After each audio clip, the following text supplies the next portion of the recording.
Hello everyone, welcome back to Synthesis Workshop. My name is Aidan, and I am one of the editorial board members here at Synthesis Workshop. It is my pleasure to introduce Emma Gogarnoiu, who will give us a crash course on halogen-atom transfer reactions. Emma is currently a PhD candidate from Professor Marvin Parasaram's lab at New York University. As a reminder that today's episode on halogen-atom transfer reactions is a part of our synthesis module in Synthesis Workshop's Advanced Organic course. And be sure to check out all of the previous episodes, and be sure to follow us on Twitter, LinkedIn, and Instagram to stay up to date on releases. But with that, I will now turn it over to Emma. And thank you again for joining us on the show. Thank you for the introduction. Today I will be giving a crash course on halogen-atom transfer reactions, sometimes referred to as XAT. I won't be able to cover everything, so I have sprinkled in key papers and reviews that will be helpful additional resources for you. As a general overview, I'll first begin this lecture video with the discussion of the general principles behind XAT, followed by the general overviews of the different classes of XAT reagents, such as heteroatom-based, carbon-based, and metal-based XAT. Halogen-atom transfer reactions are a powerful method for generating carbon-centered radicals through halogen atom abstraction by a radical species. Here we have a generic reaction coordinate diagram for this transformation, with the transition state being collinear. There are a few considerations when determining the favorability of an XAT reaction.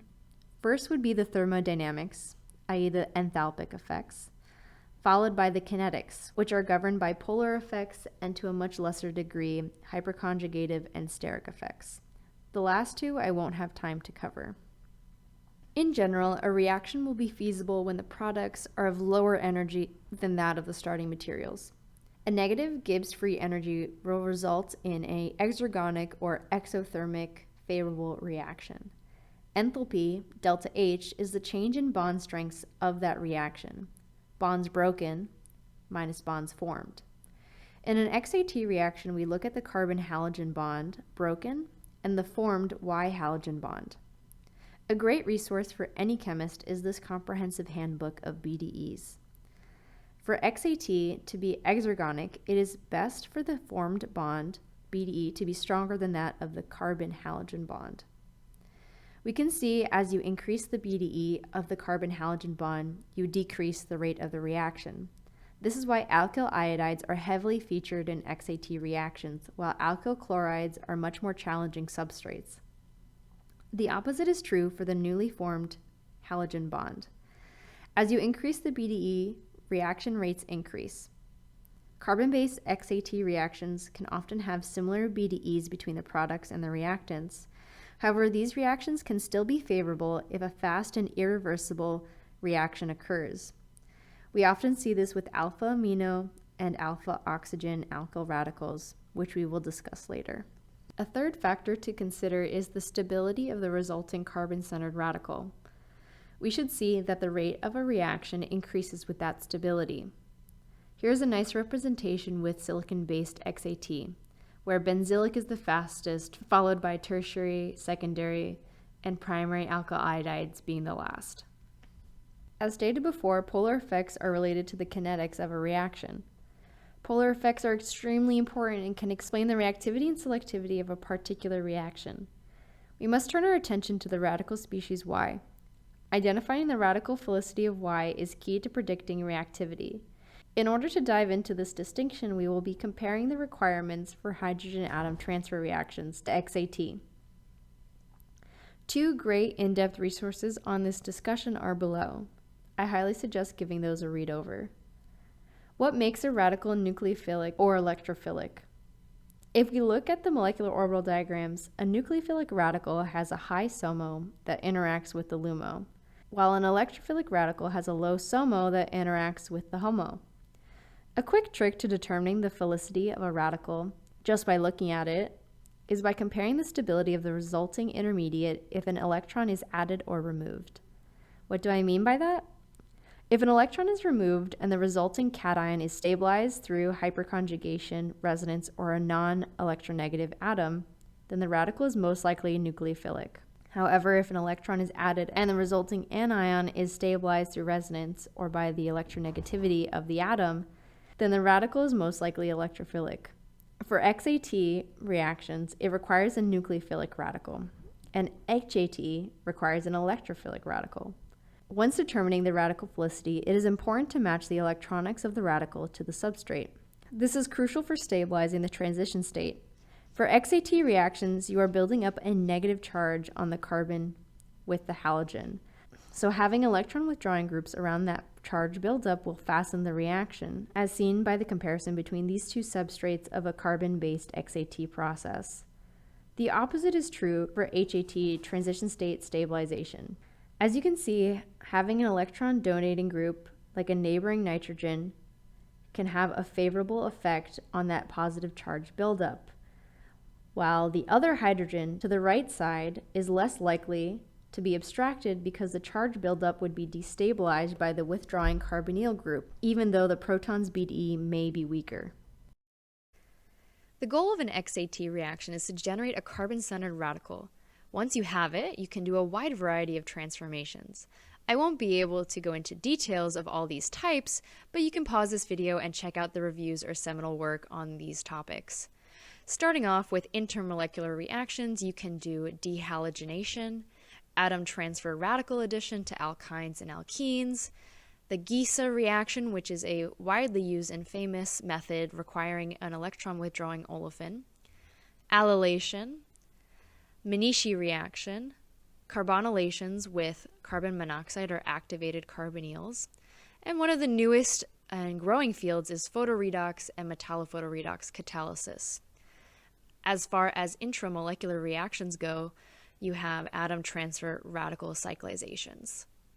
The first category that we are going to dive into will be the heteroatom-based XAT reactions. There are 5 main types in the literature, tin and silicon being the powerhouses of XAT, followed by the lesser used germanium, boron, and phosphorus. Reactive organostannane reagents for halogen atom transfer has held a long-standing dominance since the 1960s. There are 2 main ways to activate the tin radicals for subsequent XAT. There has been thermal activation, which heavily relies on AIBN, azo-bis isobutynitrile, to initiate the radical chain, through its thermal decomposition above 40 degrees Celsius to generate nitrogen and 2-cyano-2-propyl radicals. The carbon-centered radical can then abstract a hydrogen from tin hydrides. AIBN is a common radical initiator for thermal XAT reactions as well as many other radical transformations. Another method for generating these tin radicals is through photochemical means. Leonori and coworkers have written a great and comprehensive review on photochemical methods for XAT, which has heavily inspired this crash course. Photogenerated tin radicals come from ditin species, which under UV light get photoexcited to a long-lived triplet state, which then fragments to give the tin radicals primed for XAT. This can occur also under visible light with the help of a photosynthesizer to trigger an energy transfer event to the ditin species.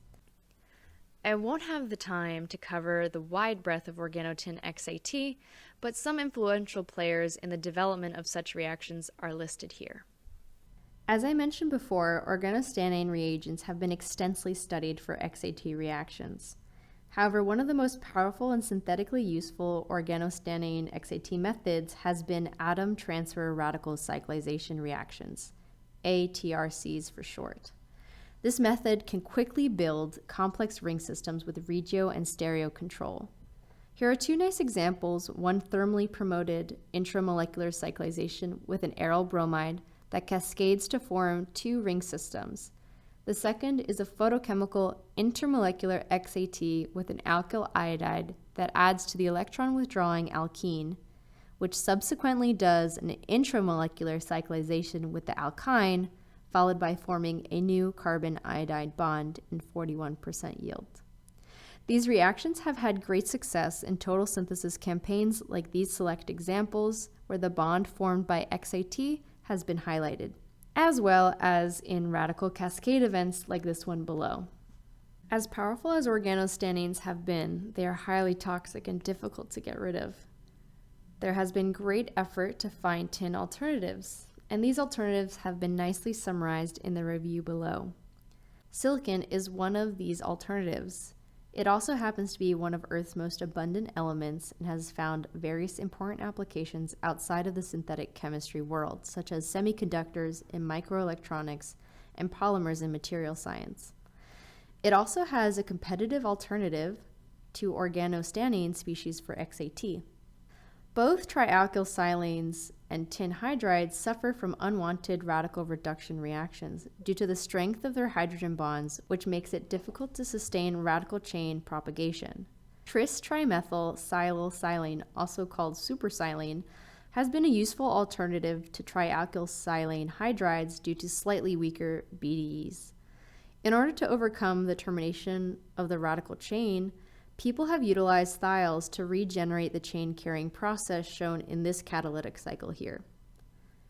Just like with organostannines, AIBN is the thermal workhorse for radical initiation. However, unlike ditin species, disilanes do not absorb in the near UV region. So direct photolysis is not impossible, but quite limited. Photoredox and metallophotoredox catalysis has been able to generate silicon radicals for XAT under low energy visible light. In this field, Macmillan and Molander were able to avoid worrying about chain terminating HAT by using supersilanol that undergoes single electron transfer, which initiates a radical Brooke rearrangement. Macmillan eventually designed a new silicon radical precursor which was able to undergo traditionally difficult XAT abstraction of alkyl and aryl chlorides. Its unique reactivity is due to the adjacent nitrogen, which helps increase the nucleophilic character after the radical aza-Brooke rearrangement. Photoredox silicon-based XAT has been able to make many useful transformations such as dehalogenations, carbon-carbon, and carbon heteroatom bond formations such as these. Nickel-mediated photoredox has been useful for cross-electrophile coupling by playing off of the selectivity of silicon towards sp3 carbon halogen bonds, while nickel favors sp2 carbon bromide bonds. In addition, CsP3-CsP3 carbon-carbon coupling can be achieved as long as one alkyl bromide is in excess. Copper-mediated cross-coupling reactions have benefited from photoredox silicon XAT, mainly because silicon XAT can generate aryl radicals which bypasses the traditionally slow oxidative addition to copper-1 species with aryl halides, while utilizing copper-2's facile reductive elimination ability. This combination has led to a variety of fluorinated compounds. For more details on these transformations, see the reviews listed below. Organogermaniums have been considered a non-toxic and hydrophobic orthogonal alternative to its isoelectronic counterparts of silicon and tin for cross-coupling reactions. Below is a review on that topic. Organogermaniums have also been utilized in material science and even have shown biological anti-tumor activity. Most often germanium radicals have been generated by AIBN, but Brooke found that acyl germaniums can generate germanium radicals under photochemical conditions via Norrish type 1 reactivity, shown here. Alkyl germanium radicals have shown similar rates of abstraction to tin. However, interchanging the two can result in differing reactivity, shown here by this cyclization reaction. The authors show competing dehalogenation. However, when using germanium instead of tin, they could suppress the undesired dehalogenated product. This is a result of slower rates of HAT, about 20 times slower of primary radicals over tin hydrides. This difference can be leveraged to develop radical cascade reactions with non-toxic germanium. As with the previous slides, AIBN has been the heavy lifter for thermally promoted XAT, even with boryl and phosphorus radicals. Borohydrides and Lewis-based BH3 complexes can be activated also by HAT from electrophilic radicals because of the fairly low BDE of the boron to hydrogen bond. Boryl radical anions have similar rates of abstraction to trialkylsilanes. Below is a nice review of radical reactions involving borohydrides by Ryu. Boryl radical anions have the same benefit as germanium in that HAT from alkyl radicals is quite slow. However, borohydrides can have lower functional group tolerance due to its ability to also act as a hydride source and reduce products. Phosphoric or hypophosphorus acids are inexpensive, water-soluble, and non-toxic radical anion sources. These can be generated by HAT or single electron transfer to generate nucleophilic radical anion species. One can also use phosphonates or phosphine oxides. Boral radical anions were comparable in XAT to that of silicon. However, phosphorus radicals are much slower at halogen-atom transfer. This allows for chemoselective reactions to be developed, as shown here. With trialkyl tin hydrides, you obtain global dehalogenation, while with phosphorus, you can selectively dehalogenate the alkyl iodide. The authors exploited this reactivity for chemoselective Geis addition in 40% yield. Our second category of XAT reactions are carbon-based methods, which have been divided up into alpha amino radicals, alkyl/aryl radicals, and lastly, acyl radicals. Photoredox catalysis has used alpha amino radicals as an important method to functionalize alpha nitrogen CH bonds. Levy showed that these species can also undergo XAT reactions. A key player that has heavily utilized this reactivity has been Daniele Leonori. These species can be activated by HAT or SET. The resulting radical has favorable stability due to the hyperconjugation of the nitrogen lone pair.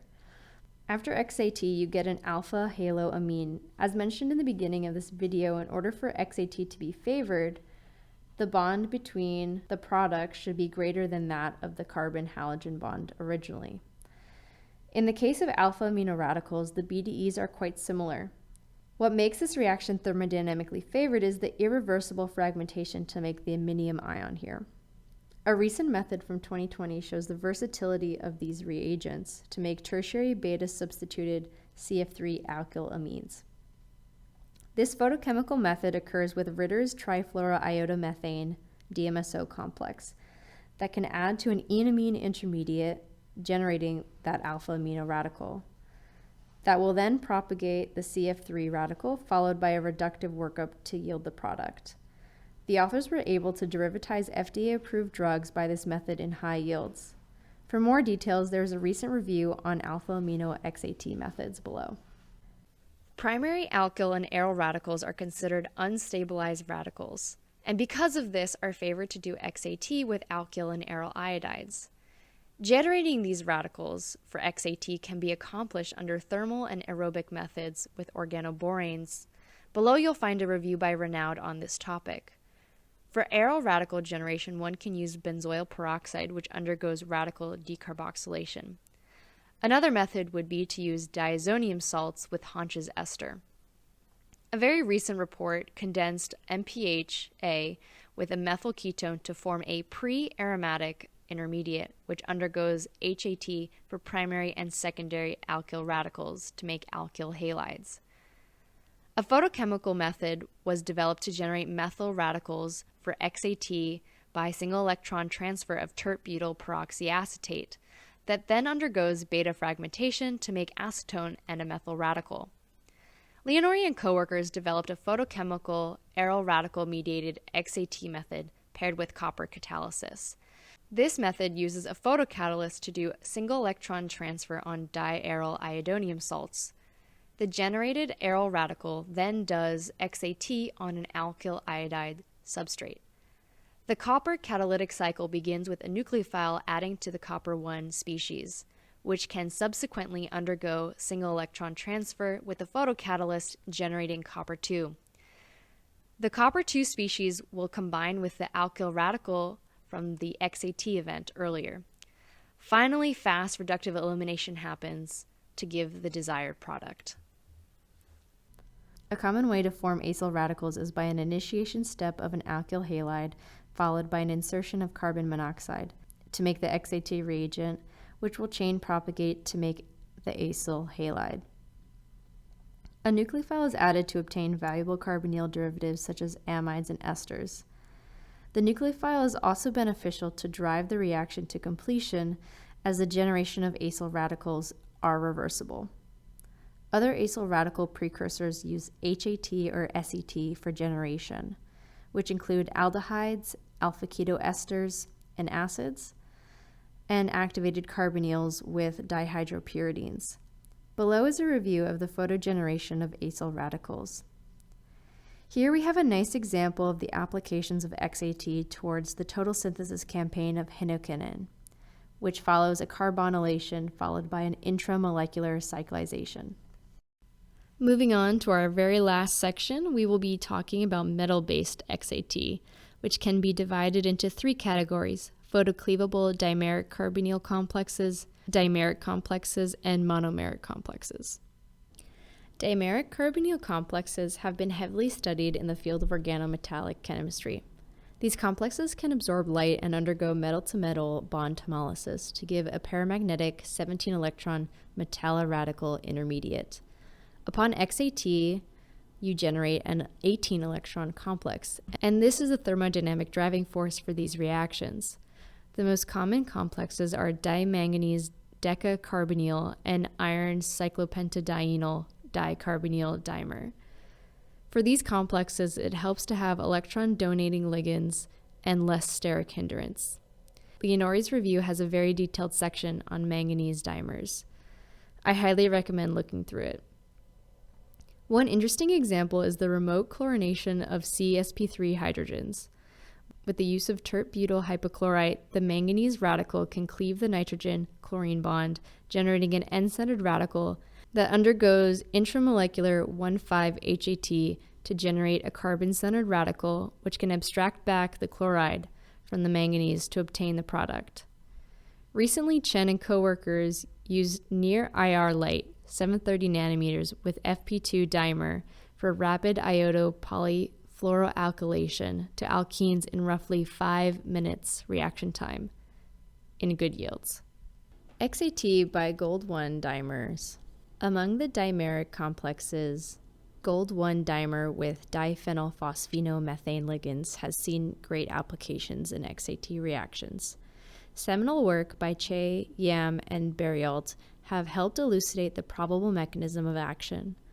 The gold dimer photoexcites a fully occupied d sigma star electron to the empty p sigma, followed by intersystem crossing. This triplet state gold has a uniquely long-lived phosphorescence of 21 microseconds.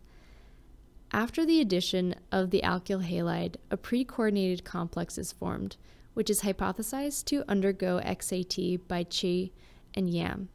However, Berrialt suggests potential intersphere SET, which cannot be discounted. To close the catalytic cycle, an electron donor like a tertiary amine is required.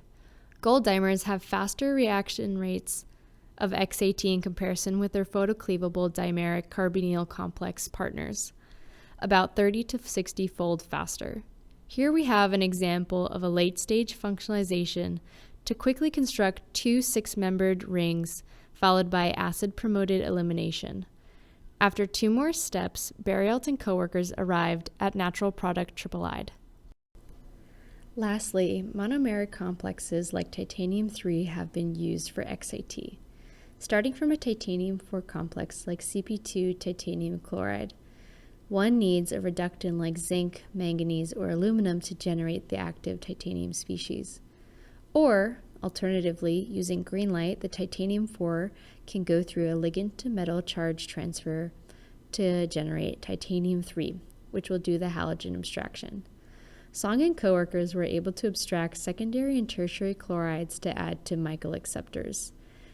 This is a favorable reaction due to the enthalpic effects. The formation of titanium tetrachloride has a stronger BDE than that of the alkyl chloride starting materials. Here is a small representative scope. Galandi, Bergamini, and Cozy reported 2 photoinduced methods for allylation/propargylations of aldehydes and ketones with titanium-3. The photocatalyst does single electron transfer to generate titanium-3, which does the XAT step. A second equivalent of titanium-3 then adds to the generated carbon radical. The carbonyl is then added to the mix, and you end up with this titanium alloxy intermediate, which upon protonation gives you the product. Alrighty, so we've made it to the end. Just to quickly summarize, we first covered the general principles and trends of what governs a successful XAT reaction. We then discussed the wide variety of different XAT reagents and how they can be activated. As this was a crash course, not everything could be covered during the time of this video, but for more information on halogen-atom transfer reactions, please check out the highlighted reviews and foundational work by the players from this video. Thank you once again for watching this video, and a big thank you to Matt and the people at Synthesis Workshop for putting together these lecture videos. Thank you so much, Emma, for an excellent talk on halogen-atom transfer. Understanding the enthalpic and polar effects of HAT plays a crucial role on the effectiveness of this chemistry. HAT continues to be an extremely exciting field, particularly with the advancements of using silicon, germanium, boron, and phosphorus radicals, as well as the implementation of photochemistry. We would like to thank you for joining us on today's episode of Halogen-Atom Transfer as a part of our Advanced Organic Chemistry course brought to you by Synthesis Workshop. Be sure to like and subscribe to the channel and be on the lookout for future episodes. See you next time.